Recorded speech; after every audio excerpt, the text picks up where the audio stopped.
Hello, this is the second part of the Introduction to the Old Testament supplementary lecture for Nyack College, and I shall be continuing with the story of Job and the theme of the suffering of the righteous.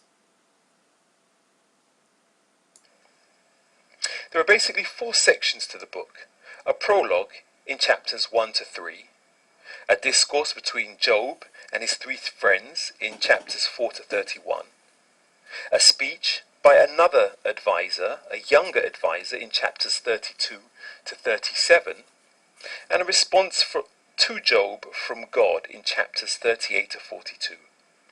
At the very end of the story, the last few verses, chapter 42, verses 7 to 17, conclude the matter.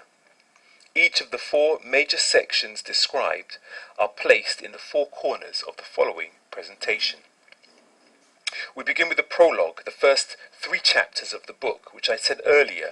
These were written in Hebrew prose and were written with a relatively simple and straightforward syntax and vocabulary. Within this section, we have the building up of the character of Job, who is presented as being an extremely popular and righteous man. Exemplifying this righteousness, we have an example of him interceding for his children, simply on the off chance that whilst they were enjoying themselves, celebrating at parties over the weekends and things like that, that they may have inadvertently said or performed a sinful deed. Job was not just concerned about his own personal righteousness, but that of his children too. Also in the introduction, we turn to a heavenly setting, in which God calls or summons all of his heavenly hosts and speaks well concerning Job's righteousness and the way in which he behaves. At this point, Satan enters the picture to accuse God of treating Job with a special love and attention and affection, and it's for this reason that Job is behaving in such a righteous manner. Satan then urges God to test Job by taking away his hedge of protection, first by afflicting his family and destroying and removing his property, and then by afflicting his flesh. After these accusations, Satan leaves the scene, but Job, on the other hand, is left with a horrible affliction of the skin. This then brings us to the discourse, which is a large part of the book in chapters 4 through to 31. Whilst Job is suffering, he is visited by his three friends, or pseudo-friends in many ways, Eliphaz, Bildad, and Zophar. They come and comfort him and try to help him through this difficult situation. They first sit with him in silence, empathizing with his situation, and then, unfortunately for Job, they begin speaking with him. And it's this discourse that goes on, begins the poetic form, as I said before, from chapters 4 through to 31. The basic argument as seen here of the three friends is that Job is suffering because he has committed or is committing a sin against God.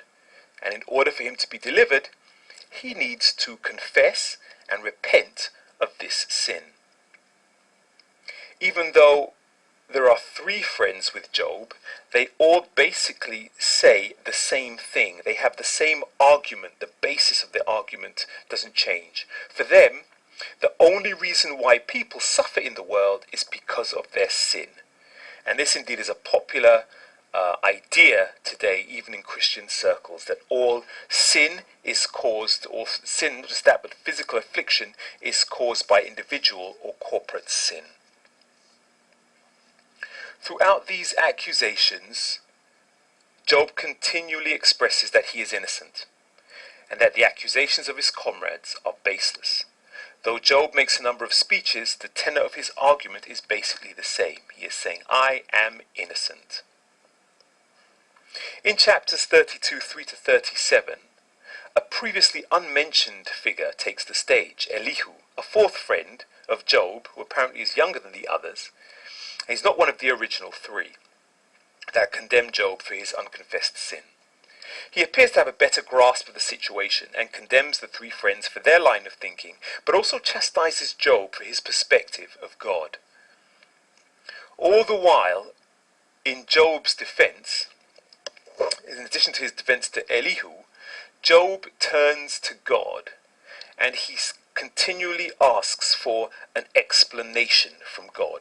For Job, God owes him an explanation. God is incumbent to give Job an explanation for why he is suffering, because he is a righteous man. In chapters 38 to 42, we finally hear God's response in the matter, and indeed Job, I think, was lucky to even get a resolution on this matter directly from God. God basically says, I am God. He basically says that he is the sole creator and sustainer of the world. He is the one who sustains the world. He is the one who sustains and feeds animals. He created all manner of beasts in the world. He organizes and orchestrates each day and all eternity. And ultimately, that he does not owe an explanation to anybody for anything. He challenges Job to answer a series of questions that Job has really no hope in answering whatsoever. And as a result of this, Job soon realizes and accepts his real position before God, a mere created being.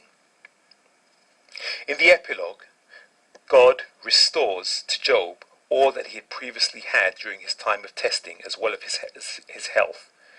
And he also chastises the poor advice and poor representation of Job's three friends, Eliphaz, Bildad, and Zophar. Strangely enough, Elihu goes unmentioned.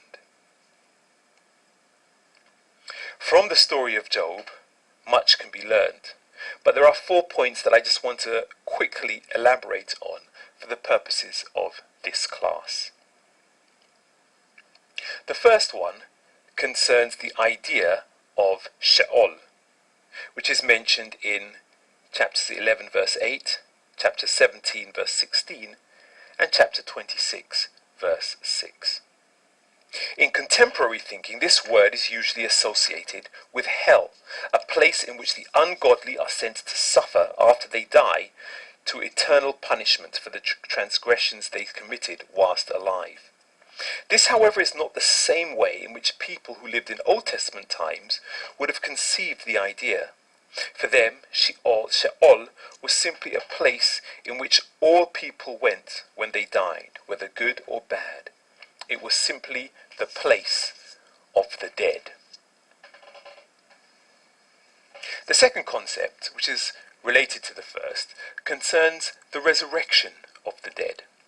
This notion is popularly thought of as a New Testament idea, but there are signs of it in the Old Testament, one of them being here in chapter 19, verses 26 to 27. Even after my skin is destroyed, yet from my flesh I shall see God, whom I myself shall behold, and whom my eyes will see, and not another. This verse implies that even if his life is taken away from him, he still has the hope of living again and somehow seeing God after death. This is an important verse for you to know and remember, as you will need it to answer questions later on in the course. The third point I shall mention from this account of Job, from the whole account, from the whole story of Job, is that it is possible for a righteous man to suffer. It's an important lesson the book teaches. God never questioned Job's righteousness, and yet he still, that is Job, still passed through a period of suffering and distress. More importantly, what we need to learn is that this time of suffering was not outside the control of God, since God did not permit Satan to take Job's life. At all times there were constraints on the suffering inflicted, and they were not more than Job could bear. Even though this idea is extremely rare in biblical literature, that is the suffering of the righteous, its presence in Job teaches us that it is a possibility. Needless to say, to those who deem the Old Testament as being irrelevant and useless to Christian life will miss out on an important aspect of who God is and what he will permit in the life of a believer, which is found here in the Old Testament. The final point I'd like to bring out from the book is that God cannot be held ransom to our righteous behavior. Job was under the impression that because he acted righteously, God somehow owed him an explanation, or owed him certain benefits in life. Thus he could demand an explanation from God. God's response to this in the last section is that God is God, holy, almighty, and powerful, and does not owe anybody anything. Of course, we should be slow to condemn Job for this ill-conceived idea of a man-God relationship, because this idea is frequently seen in contemporary thinking. Just think of those times when you see your train leaving the station just as you arrive, and you think to yourself, what have I done to deserve this? When in reality, there is no reason why it should not happen to you, even if you have just come from church or have accomplished some other righteous deed. To close off our look at Job, I'd just like to mention a couple of details concerning its appearance in the context of the Bible as a whole. As mentioned previously, the man Job is recalled elsewhere in the Old Testament, in Ezekiel 14:14. Even if these three men, Noah, Daniel, and Job, were in it, that is the city of Jerusalem, they would deliver only themselves by their righteousness. In this context, it is clear that Job is known for being a man with special abilities as an intercessor. And this understanding of Job may well be a reference to the epilogue in the book of Job that recalls God as stating that he would listen to the prayers of Job and forgive his three friends for their misrepresentations of the Almighty. It may also be a reference to the beginning of the book of Job, where we see that Job is able to intercede for his children on the off chance that they may have sinned whilst celebrating. The second recollection of Job in the Bible comes via a distant reflection more than a direct allusion. There is only one other instance in the Bible in which we see a righteous man suffer, and that is in the life of Jesus. Yes, the righteousness is so much greater, and the suffering is so much greater, but the parallels are still there. Jesus led a totally sinless life, and yet was made to suffer. Just like Job, we also see that it was part of a much larger plan and purpose. Unlike Job, however, Jesus trusts God from the beginning to the end, and never once demands an explanation from God. The story of Job in many ways acts as a foreshadowing of the Messiah and the physical affliction which he suffered. When the suffering took place in the New Testament times, we can at least begin to think that the disciples, upon seeing it, were able to think of Job and say, yes, it is at least possible for God to allow a righteous man to be afflicted.